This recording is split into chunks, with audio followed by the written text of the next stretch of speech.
Good evening. This is CTV News for Monday, January 9th, 2017. I'm Denise Douglas. Thank you so much for joining us. A liquor board official indicted in an alleged pay-to-play scheme in Prince George's County is back in court today. Of the 4 people arrested in connection with federal bribery investigation, 40-year-old David, son of Bowie, is the only one kept in custody. Rochelle Metzger is at the U.S. District Courthouse in Greenbelt with more. A Prince George's County Liquor Board administrator indicted as part of a federal corruption investigation goes from federal lockdown to 24/7 home lockdown. Today, a detention hearing was held for David Sohn. He was released into the custody of his wife, put under electronic monitoring in order to only have contact with his family and his attorneys. 40-year-old David Sohn, director of the Prince George's Liquor Board, is charged with bribery and conspiracy in an alleged scheme to use cash to influence public officials for government grants and benefits. Prosecutors allege that Sohn solicited and facilitated bribes ranging from $1,000 to $5,000 from lobbyists and business owners, including Young Peg of Beltsville and Shinja Lee of Landover, to pay elected officials for favorable liquor license actions. Sohn was detained after prosecutors told the judge during an initial hearing that they were reviewing evidence to possibly charge him with obstruction of justice and witness tampering. Instead, a deal was reached putting Sohn on home detention, only allowing contact with his immediate family, and to work with attorneys to review 30 months of wiretaps and hundreds of hours of recordings. The board is a state entity, and commissioners are appointed by Maryland's governor. Anuj Sood, who is charged in the federal corruption investigation, is one of 2 members selected by Governor Hogan in 2015.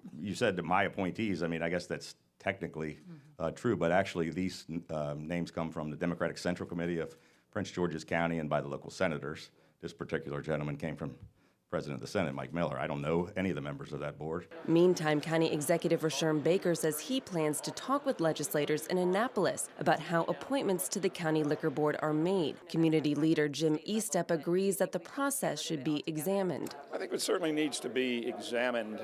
It has been the last vestige of patronage, and there are many views about how those kinds of things should be handled. So I think it's worth a look and a review to make certain that we're doing everything possible to avoid corruption.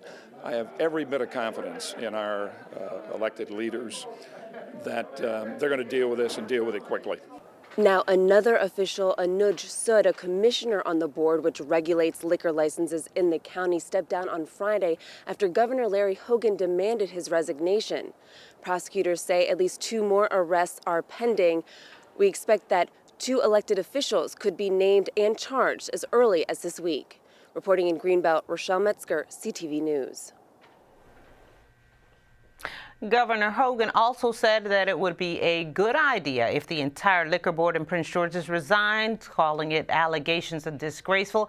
If convicted, David Sohn, Anuj Sood, Young Peg, and Shin Lee all face a maximum of 5 years in prison for the conspiracy charge and a maximum of 10 years in prison for bribery. Meantime, an aide to Baltimore's new mayor, Catherine Pugh, is facing legal challenges. Gary Brown has been indicted for allegedly violating campaign laws during Pugh's campaign for mayor. He reportedly gave the campaign $18,000 in the names of 3 family members, but it is unclear where the funds came from. Opponents claim the money was funneled through phony companies. Brown was scheduled to be sworn in as a new state delegate tomorrow, but the swearing in has been canceled. And taking a look at news in Annapolis, Maryland lawmakers head back to work in the state capitol in just 2 days. This session, they are expected to address a number of issues, including renewable energy and transportation. In addition, Governor Larry Hogan has said he believes that he will get bipartisan support for his jobs, education, and workforce training proposals. He calls it a common sense package that is important for Marylanders. Well, we're looking forward to working together with the legislature in a bipartisan fashion. We'll be starting our 3rd legislative session. We've made a tremendous amount of progress in the first 2 years, and we're hoping to continue that.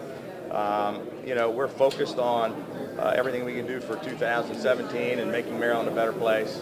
And we're hoping that we can avoid the politics and people focused on 2018. We want to focus on what's happening right now. Environmental issues and school funding are also expected to be on the agenda this session.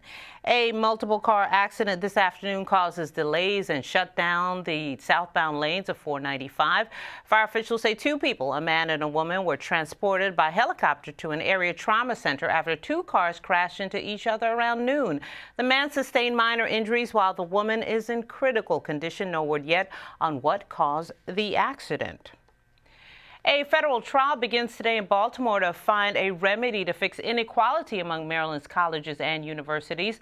The decades-old case involves a coalition representing the state's 4 historically black colleges, including Bowie State University. The institutions allege that the state has underfunded them while developing programs at traditionally white schools that directly compete with and draw students away from African American schools. Annapolis considers an ordinance to prohibit discrimination against foreign-born residents. The City Council will hold a press conference this evening to announce the legislation. Sponsors say the bill seeks to recognize the culturally diverse contributions of all of its residents, regardless of differences. Meantime, Howard County's Executive Alan Kittleman calls a sanctuary proposal for undocumented immigrants in his jurisdiction a hollow political statement. He's vowed to veto the measure. The Howard County Council is expected to vote on it on February 6th. To override a veto, the council would need 4 out of 5 votes. Well, you are watching CTV News, and I'm Denise Douglas.